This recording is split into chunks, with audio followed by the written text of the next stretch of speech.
Hello friends, welcome back to my channel. അങ്ങനെ സൂര്യ എന്തായാലും ഈ സംഭവങ്ങളുടെയൊക്കെ സത്യാവസ്ഥ മനസ്സിലാക്കണമെന്ന് മനസ്സിൽ ഉറപ്പിച്ചിരിക്കുകയാണ്. അതിന് വേണ്ടിയിട്ട് തൻ്റെ അളിയനെ അങ്ങ് പിടിച്ചിരിക്കുകയാണ് കേട്ടോ, വിജയിനെ. കുറച്ച് കള്ളും കുറച്ച് സെൻറ്റിമെൻറ്റ്സും ഇറക്കി കഴിഞ്ഞാൽ നടന്ന കാര്യങ്ങൾ മുഴുവൻ വിജയ് വെള്ളം തൊടാതെ പറഞ്ഞു കൊടുക്കുന്നുള്ള കാര്യം നമ്മുടെ സൂര്യയ്ക്ക് അറിയാം. അതുകൊണ്ട് തന്നെ അളിയന് സുഖമാണോ, കണ്ണിന് വേദന കുറഞ്ഞോ, കൈക്കിപ്പോൾ എങ്ങനെയുണ്ടെന്നൊക്കെ ചോദിച്ച് സ്നേഹപൂർവ്വം നമ്മുടെ വിജയുടെ അടുത്ത് കൂടിയിരിക്കുകയാണ്. എന്നിട്ട് നമുക്കൊന്ന് പുറത്തു പോയാലോ, അളിയൻ്റെ ഈ വേദനയൊക്കെ മാറ്റാനുള്ള നല്ല ഔഷധം എൻ്റെ കയ്യിലുണ്ട്, 2 പെഗ്ഗടിച്ചാൽ തീരാവുന്ന പ്രശ്നമേ ഉള്ളൂ എന്ന് പറയാം കേട്ടോ.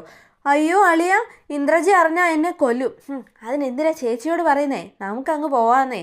അയ്യോ എന്നാലും അതൊക്കെ ശരിയാണോ അളിയാന്ന് ചോദിക്കാണ്ടോ. പിന്നെ അല്ല, അളിയൻ്റെ ഈ മനോവേദന ഞാനല്ലാതെ ആര് മനസ്സിലാക്കാനാന്നൊക്കെ സൂര്യ പറയാം കേട്ടോ. അളിയനെപ്പോലൊരു അളിയനെ കിട്ടിയതാണ് എൻ്റെ ഭാഗ്യം. പക്ഷേ പുറത്ത് പോയാൽ ഇന്ദ്രജി അറിയൂലേ. ചേച്ചി അറിയുന്നതിന് മുന്നേ നമുക്ക് വരാമെന്ന് പറഞ്ഞിട്ട് സൂര്യ അളിയനെ കൂട്ടിക്കൊണ്ട് പോകാൻ നോക്കുകയാണ്. അപ്പോഴാണ് ഇതിനു മുന്നേ ഞാനിങ്ങനെ അളിയൻ്റെ കൂടെ വന്നപ്പോഴൊക്കെ എനിക്ക് ഓരോ പ്രശ്നം ഉണ്ടെന്നൊക്കെ വിജയ് പറയാം കേട്ടോ. എന്താ അളിയൻ ഇങ്ങനെ തെറ്റിദ്ധരിക്കുന്നതെന്നൊക്കെ സൂര്യ പറഞ്ഞപ്പോൾ അളിയൻ എനിക്ക് തെറ്റിദ്ധാരണയൊന്നുമില്ല, ഒന്നുമില്ലെങ്കിലും അളിയൻ മാത്രം ഇവിടെ എൻ്റെ കൈക്കും കണ്ണിനും ഒക്കെ എങ്ങനെ ഉണ്ടെന്നെങ്കിലും ചോദിച്ചത്. ആ ഒരു സ്നേഹവും ബഹുമാനവും എന്നെ ബഹുമാനിക്കുകയും ചെയ്യുന്ന അളിയൻ്റെ കൂടെ ഞാൻ വരാതിരിക്കുമെന്ന് ചോദിക്കാം കേട്ടോ. എന്നാൽ പിന്നെ നമ്മൾ പോവില്ലെന്ന് ചോദിക്കാം കേട്ടോ. അങ്ങനെ നമ്മുടെ സൂര്യ വിജയിനെയും പിടിച്ച് പുറത്തേക്ക് പോവുകയാണ്. പോകുന്നതിന് മുന്നേ തന്നെ നമ്മുടെ സൂര്യ പറഞ്ഞ കേട്ടോ, അതേ അളിയ 2 പെഗ് മാത്രം അളിയൻ അടിച്ചാൽ മതി കേട്ടോ, കൂടുതലായാലേ അളിയൻ ഓവറാവും, മാത്രമല്ല ചേച്ചി പിടിക്കുകയും ചെയ്യുമെന്ന് പറഞ്ഞിട്ടോ. അതൊക്കെ ഞാൻ ഏറ്റു എന്ന് പറഞ്ഞു. അങ്ങനെ പുറത്ത് പോയതും ഒരു ബോട്ടിൽ കണ്ടപ്പോഴേക്കും നമ്മുടെ വിജയുടെ പാതി ബോധം തന്നെ അങ്ങ് പോയിട്ടോ. പിന്നെ ഇനിയിപ്പോൾ കുറച്ച് കുടിച്ചാലും കൂടുതൽ കുടിച്ചാലും ഒക്കെ ഇന്ദ്രജേൻ്റെ വായിലുള്ളത് ഞാൻ കേൾക്കണം. എന്നാൽ പിന്നെ കൂടുതൽ കുടിച്ചിട്ട് അതല്ലേ നല്ലത് എന്ന് ചോദിക്കാം കേട്ടോ സൂര്യയോട്. സൂര്യ ആണെങ്കിലോ വിജയ് ഒന്ന് ഫിറ്റ് ആവാൻ വേണ്ടി കാത്തിരിക്കുകയാണ് കേട്ടോ. സൂര്യ മദ്യപിക്കുന്ന പോലെ അഭിനയിക്കുന്നേ ഉള്ളൂ കേട്ടോ, സൂര്യ ഒട്ടും മദ്യപിക്കുന്നുമില്ല. അങ്ങനെ വിജയ് കുടിച്ച് ആകെ ഫിറ്റായി നല്ല ഫിറ്റിൽ ഇങ്ങനെ നിൽക്കുമ്പോൾ ഓരോ കഥകളൊക്കെ വരാൻ തുടങ്ങിയിട്ടുണ്ട് കേട്ടോ. ഇതേ സമയം വീട്ടിലെ നന്ദിനിയാണെങ്കിലോ തനിക്ക് പറ്റിയ അപകടത്തെക്കുറിച്ചും കയ്യിലുള്ള വേദനയൊക്കെ ഓർത്ത് ഇങ്ങനെ ഇരിക്കുകയാണ്. അപ്പോഴാണ് നമ്മുടെ യതീന്ദ്രൻ സാർ അവിടേക്ക് വരുന്നതും മോളെ കൈക്ക് വേദന ഉണ്ടോയെന്നൊക്കെ ചോദിക്കുന്നത് കേട്ടോ. ഇല്ല സാർ എന്നൊക്കെ പറയാം കേട്ടോ. നന്ദിനി മോളെ, നീ ആരെങ്കിലും മനഃപൂർവ്വം രക്ഷിക്കാൻ വേണ്ടി കള്ളം പറയാണോ? സത്യത്തിൽ എന്താ അടുക്കളയിൽ സംഭവിച്ചത്? ആരാ ഈ അപകടത്തിന് പിറകിൽ എന്നൊക്കെ ചോദിക്കാം കേട്ടോ. അയ്യോ സാർ എന്തൊക്കെയാ ഈ പറയുന്നേ? സൂര്യ സാറ് ഇതൊക്കെ കേട്ടാൽ ഏറ്റുപിടിക്കുന്ന സാറിന് അറിയില്ലേ, എന്നെ ചൊല്ലി ഇവിടെ ഒരു പ്രശ്നം ഉണ്ടാവരുത്. അപ്പം മോളെ ചൊല്ലി ഒരു പ്രശ്നം ഉണ്ടാവാതിരിക്കാൻ വേണ്ടി മോൾ ആരെയോ രക്ഷിക്കുകയാണല്ലേ എന്നൊക്കെ യതീന്ദ്രൻ സാറ് ചോദിക്കുന്നുണ്ട് കേട്ടോ. അങ്ങനെയൊന്നുമില്ല സാർ എന്ന് പറഞ്ഞിട്ട് നന്ദിനി ഒഴിഞ്ഞു മാറുകയാണ് കേട്ടോ. മോളെ മനഃപൂർവ്വം ഇവിടെ അപകടപ്പെടുത്താൻ ശ്രമിച്ചത് ആരാന്ന് എനിക്ക് അറിയണം. എൻ്റെ മക്കളാണോ എന്നൊക്കെ ചോദിക്കാം കേട്ടോ. അങ്ങനെയൊന്നുമില്ല സാർ. സാറിന് ചുമ്മാ ഓരോന്ന് തോന്നുന്നതാ. സാർ ഇങ്ങനെ ഓരോന്ന് പറഞ്ഞ് സൂര്യ സാർ എങ്ങാനും കേട്ടാലേ ഇത് വലിയ പ്രശ്നമാക്കി തീർക്കുന്നൊക്കെ പറഞ്ഞ് നന്ദിനി അവിടെ നിന്ന് പോകാൻ നോക്കുകയാണ് കേട്ടോ. അല്ലെങ്കിൽ തന്നെ എന്നെ കൊല്ലാൻ ആർക്കാ സാർ താല്പര്യമില്ലാത്തത്? നാട്ടിലും എല്ലായിടത്തും ഞാൻ അറിയുന്നവരും അറിയാത്തവർക്കും ഒക്കെ എന്നെ കൊല്ലണം. പക്ഷേ ഇവരോടൊക്കെ ഞാൻ എന്താ ഇത്രമാത്രം വലിയ തെറ്റ് ചെയ്തതെന്ന് എനിക്കറിയില്ല. ഇവിടെ ഇപ്പോൾ എന്നെ ആരാ ഇങ്ങനെ എനിക്കെതിരെ തിരിയുന്നതെന്ന് പോലും എനിക്കറിയില്ല എന്ന് പറഞ്ഞിട്ട് നന്ദിനി നിസ്സഹായാവസ്ഥയോടെ നിൽക്കുകയാണ് കേട്ടോ. ഇതേ സമയം വിജയും സൂര്യയും കൂടി അവിടുന്ന് മദ്യപിക്കുകയാണല്ലോ. വിജയ് നല്ല ഫിറ്റായി കഴിഞ്ഞപ്പം ശരിക്കും അളിയൻ്റെ കൈക്ക് എന്താ പറ്റിയെന്ന് ചോദിക്കുകയാണ് കേട്ടോ. അത് കേട്ടതും വിജയ് പറഞ്ഞു, അതൊരു വലിയ രഹസ്യം എൻ്റെ അളിയൻ ആരോടും പറയരുത്. എൻ്റെ ഭാര്യ ഉണ്ടല്ലോ, അവൾ എനിക്ക് ഇതൊക്കെ പറ്റിയിട്ടും എന്ത് പറ്റിയെന്നോ ഏത് പറ്റിയെന്നോ വേദനയുണ്ടോയെന്നോ ഒരു വാക്ക് അവൾ ഇതുവരെ എന്നോട് ചോദിച്ചിട്ടില്ല. അവളൊക്കെ ഒരു ഭാര്യയാണോ അളിയാന്നൊക്കെ ചോദിക്കുന്നുണ്ടോ. സൂര്യ ഇതെല്ലാം മിണ്ടാതെ കേൾക്കുക. ഇതൊക്കെ അവളുടെ പ്ലാനിങ് ആണ്. പക്ഷേ നന്ദിനിക്കെതിരെ പ്ലാൻ ചെയ്തതായിരുന്നു. എൻ്റെ കഷ്ടകാലത്തിന് എൻ്റെ കൈയാണ് പോയത്, ഇല്ലെങ്കിൽ എൻ്റെ കൈയുടെ സ്ഥാനത്തെ നന്ദിനിയുടെ കൈയായിരുന്നു പോവേണ്ടിയിരുന്നതെന്ന് വിജയ് പറഞ്ഞതും സൂര്യൻ ഞെട്ടിത്തിരിഞ്ഞു പോകാണ്ടോ. എന്താളിയാ പറഞ്ഞതെന്ന് ചോദിക്കാം കേട്ടോ. അങ്ങനെ അവർ പ്ലാൻ ചെയ്ത് നടപ്പിലാക്കിയ കാര്യങ്ങൾ മുഴുവൻ പറയാണ്ടോ. നമ്മുടെ വേദയും അതേപോലെ തന്നെ ഇന്ദ്രജിയും ചേർന്ന് മിക്സി ജാറ് ചമ്മന്തി അരയ്ക്കാൻ പറഞ്ഞല്ലോ ആദ്യം, അതിനുശേഷം മെയിൻ ഓഫാക്കിയതും അബദ്ധവശാൽ താൻ അവിടെ എത്തിയിട്ട് അതിൽ കൈയിട്ടപ്പം അവരത് ഓണാക്കുകയും ചെയ്തു, തൻ്റെ കൈ പോവുകയും ചെയ്തു. താൻ അവിടെ എത്തിയില്ലായിരുന്നെങ്കിലേ അപ്പം തന്നെ നമ്മുടെ നന്ദിനിയുടെ കൈ പോവായിരുന്നു എന്ന് കേട്ടതും സൂര്യ ആകെ കലിപ്പിലായിട്ടോ. അപ്പോൾ കണ്ണിനോന്ന് ചോദിച്ചപ്പോൾ അത് കല്ലെടുത്തൊന്നും ആരും എറിഞ്ഞതല്ല എന്ന് എനിക്കറിയാമെന്ന് സൂര്യ പറയാം കേട്ടോ. അല്ല എൻ്റെ അളിയ, കല്ലെടുത്ത് എറിഞ്ഞത് തന്നെ, കല്ലുകൊണ്ട് പറ്റിയത് തന്നെയാണ്.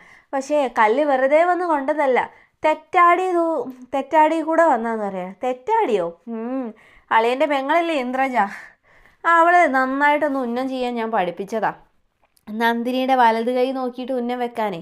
പക്ഷേ അവൾക്ക് ഉന്നം തെറ്റി, അവസാനം എൻ്റെ കണ്ണ് പോവുകയും ചെയ്തു എന്ന് പറയാം കേട്ടോ. ഇങ്ങനെയൊക്കെ സംഭവിച്ച് എനിക്ക് 2 പരിക്ക് പറ്റിയെങ്കിലും ഇന്ദ്രജ അവളുടെ വാശിയെ ഒഴിവാക്കിയിട്ടില്ല. അവളെ നന്ദിനിയുടെ കൈ പൊള്ളിച്ച് കണ്ടില്ലെന്ന് ചോദിക്കാം കേട്ടോ. അപ്പോൾ അതിൻ്റെ പിറകിലും ഇന്ദ്രജയാണെന്ന് സൂര്യക്ക് മനസ്സിലാവുക കേട്ടോ. അതെങ്ങനെയെന്ന് സൂര്യ ചോദിക്കാം കേട്ടോ.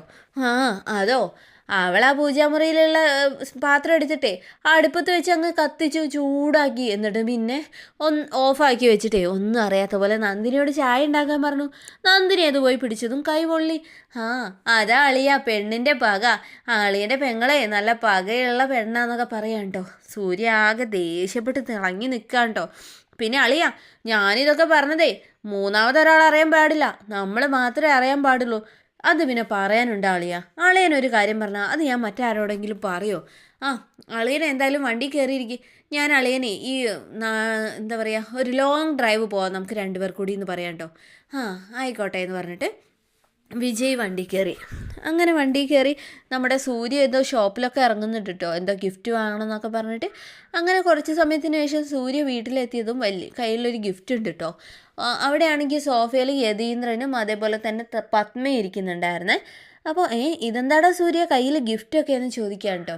അപ്പോൾ പത്മയും നോക്കുന്നുണ്ട് കേട്ടോ. ഉടനെ തന്നെ സൂര്യ പറഞ്ഞു, ഇതേ ഒരു വലിയ ഗിഫ്റ്റാണ്, ഇതെൻ്റെ പെങ്ങന്മാർക്കുള്ളതാ. വേദയും ഇന്ദ്രജിയുടെ അച്ഛൻ അവരെ ഒന്ന് വിളിക്കുമെന്ന് പറയാം കേട്ടോ. എന്താടാ കാര്യം പറ. ഇത് വല്ല ഊരാ കൊടുക്കുകയായിരിക്കും, അതും കൊണ്ടാണല്ലോ ഇവൻ വരണത്. ഇവൻ ഇങ്ങനെ എപ്പോൾ ആരെങ്കിലും വിളിച്ചിട്ടുണ്ടോ അതൊക്കെ എന്തോ പണിയായിരിക്കും എന്ന് പത്മ പറയാം കേട്ടോ. ഇത് പണിയൊന്നുമല്ല, ഇത് ഗിഫ്റ്റാ. അപ്പോഴേക്കും നന്ദിനി അവിടേക്ക് വന്നിട്ടോ. നന്ദിനി, താൻ എന്നോട് ഒരുപാട് വട്ടം പറഞ്ഞിട്ടില്ലേ എൻ്റെ അനിയത്തിയും ചേച്ചിയും ഞാൻ മനസ്സിലാക്കാൻ ശ്രമിക്കണമെന്നും, ഞാൻ അവരെ മനസ്സ് തുറന്ന് സ്നേഹിച്ചാൽ അവരെ എന്നെ സ്നേഹിക്കുന്നൊക്കെ, പിന്നെ അവർക്ക് ഗിഫ്റ്റ് വാങ്ങി കൊടുക്കണം എന്നൊക്കെ താൻ എന്നോട് പറഞ്ഞിട്ടില്ലേ എന്ന് ചോദിക്കാം കേട്ടോ. അപ്പോൾ ഉള്ള അർത്ഥത്തിൽ നന്ദിനി തലയാട്ടുകയാണ് കേട്ടോ. വേദ ഇന്ദ്രജിയാണ് അത്ഭുതത്തോടെ നന്ദിനിയെ നോക്കി നിൽക്കുകയാണ് കേട്ടോ. ഇതൊക്കെ എപ്പോൾ എന്നുള്ള രീതിയിൽ.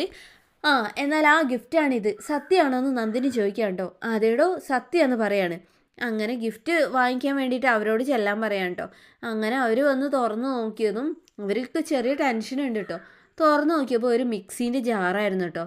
അത് കണ്ടതും നമ്മുടെ പത്മ പറഞ്ഞു, എനിക്ക് അപ്പോഴേ അറിയായിരുന്നു ഇതെന്തോ ഉടായ്പാണെന്ന്. ഇതെന്താണ് മിക്സീൻ്റെ ജാറോ, ഇതെന്ത് ഗിഫ്റ്റ് എന്ന് യതീന്ദ്രൻ സാറ് ചോദിക്കാം കേട്ടോ. അത് കേട്ടത് നമ്മുടെ സൂര്യ പറഞ്ഞു, അച്ഛനൊരു പക്ഷേ ഈ മിക്സി ജാറ് ഒരു വലിയ ഗിഫ്റ്റായിട്ട് തോന്നില്ല, പക്ഷേ എൻ്റെ പെങ്ങന്മാരെ സംബന്ധിച്ചിടത്തോളേ ഇതിന് വലിയ വിലയുണ്ടെന്ന് പറയാം കേട്ടോ. ഒന്നും മനസ്സിലാവാതെ എല്ലാവരും പരസ്പരം നോക്കി നിൽക്കുകയാണ്. പക്ഷേ ഇന്ദ്രജയ്ക്കും വേദയ്ക്കും ഏകദേശം കാര്യങ്ങളൊക്കെ ചെറുതായിട്ട് മനസ്സിലായിട്ടുണ്ട്. പണി പാളിയെന്ന്.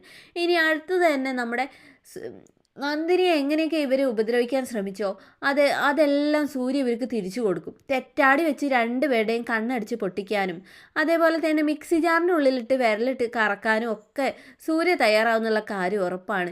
ഇന്ദ്രജയും വേദയും ഇനി നന്ദിനിയുടെ കാല് പിടിച്ചാൽ മാത്രമേ രക്ഷ ഉണ്ടാകത്തുണ്ടാവുള്ളൂ. സകല അപരാധവും തുറന്നു പറഞ്ഞ് നന്ദിനിയോട് ക്ഷമയും പറഞ്ഞ് കാല് പിടിച്ചാൽ ചിലപ്പം സൂര്യ അവരെ വെറുതെ വിടും. എന്തായാലും വീണ്ടും അടുത്ത കിട്ടുന്ന വീഡിയോയിൽ കാണാം. അതുവരേക്കും thanks for watching my channel.